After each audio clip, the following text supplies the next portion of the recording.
Burger patty with pipino. Burger patty. Alam nyo guys, wala man akong bisyo. Bisyo ko kumain pero hindi ako tumataba. Kain tayo. Ang dami kong sauce. Oh, di ba? Yummy. Tapos lalagay natin ang patty. Hindi patty, patty.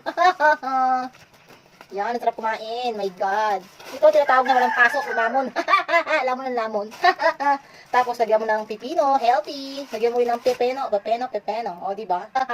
O, di ba? More palaman. My gosh. Pag ang habi ko na talaga lumamon at kumain ng kumain, walang problema. Kaysa mag-iusit at mag-inom, kumain ka na lang ng merienda. Ang sarap. Oh, may pagalging na pa tayo patay gutom.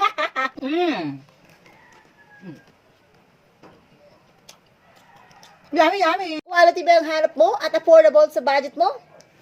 Eto ba ang iyong hanap? Ulam Burger Cereal, Ulam Burger. Quality, masarap at masustansya pa. Pwede mo siyang ulamin at pwede mo siyang i-partner sa burger. Ito ginagamit ko sa akin sideline sa trabaho. Ano pa ang inintay? Bili na!